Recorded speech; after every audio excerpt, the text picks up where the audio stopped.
السلام عليكم ورحمة الله وبركاته. اليوم هو الاحتفال بعيد المولد النبوي، ذكرى المولد النبوي الشريف، والمسجد الإبراهيمي مفتوح جميعا كل أروقته أمام المصلين المسلمين، ونحن ندخل من الباب الخلفي.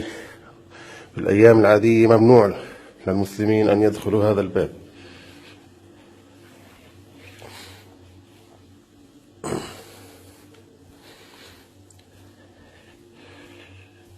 هذه غرفة الأذان، المؤذن يأتي يؤذن من هذه الغرفة، يأتي من منطقة الخاضعة للمصلين المسلمين، هذه تكون مغلقة أمام المسلمين. يدخل المؤذن من الباب هذا الأمام ويأتي ليؤذن هنا.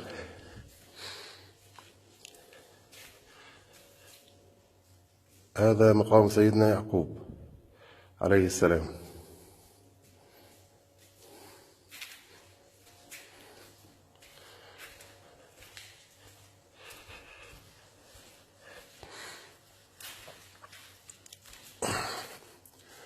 هذا مقام سيدنا يوسف عليه السلام.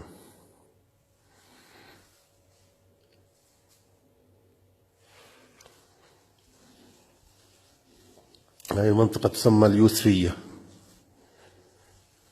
ندخل من هنا.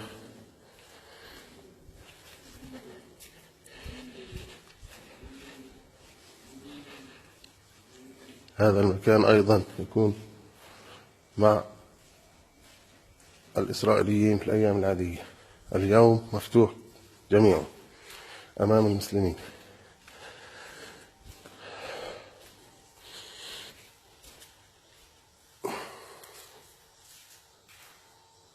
هذا هو مقام سيدنا يعقوب من الداخل، وهذا مقام سيدتنا زوجة سيدنا يعقوب لائقة عليها السلام.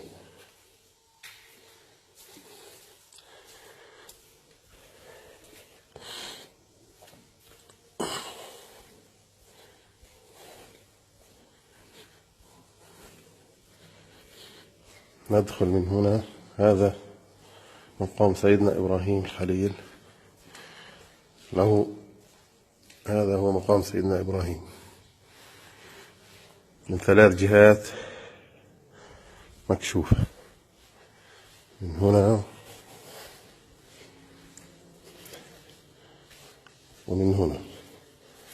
هذا هو مقام سيدنا إبراهيم الخليل عليه السلام. وهذا مقام سيدتنا سارة زوجة سيدنا إبراهيم عليه السلام من المنطقة الداخلية.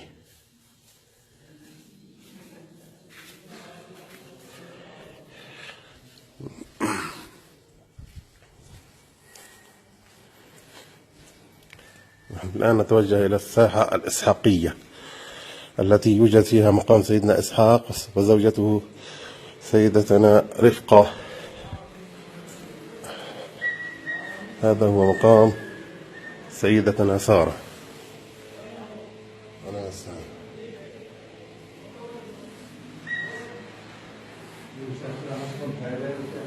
هذه بالخارج تسمى الجوالية. ندخل إلى الإسحاقية من هنا. هذه الساحة الإسحاقية يوجد فيها مقام سيدنا إسحاق وزوجته سيدتنا رفقة عليهم السلام.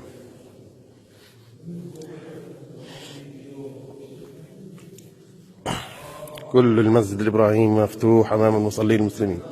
هذا هو الغار الشريف. هذا هو الغار الشريف. هذه الفتحة يوجد ضوء في الأسفل عند المغارة التي يوجد فيها قبور الأنبياء. تفتح من هنا ويوجد إضاءة داخلية.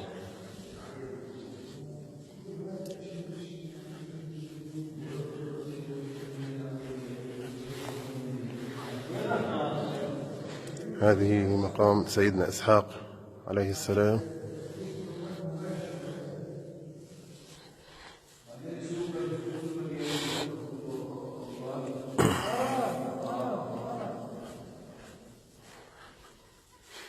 هذا مقام سيدتنا رفقة عليها السلام.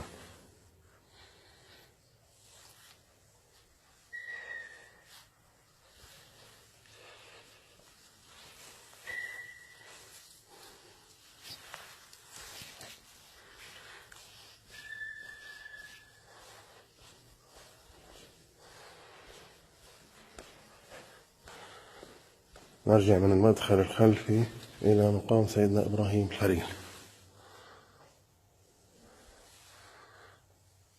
3 شبابيك تؤدي إلى مقام سيدنا إبراهيم الخليل.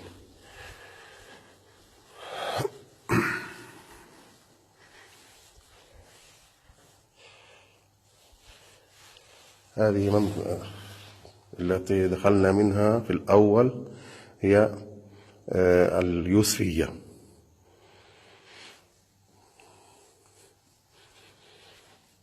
كل أروقة المسجد الإبراهيمي مفتوحة أمام المصلين المسلمين.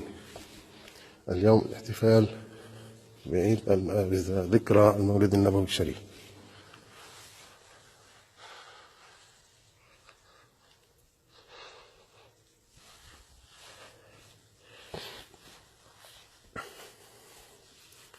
هذا هو منبر سيدنا صلاح الدين الأيوبي الذي جلبه من مصر، ولا يوجد فيه مسمار واحد، كله خشب من الخشب، مركب بطريقة فنية رائعة.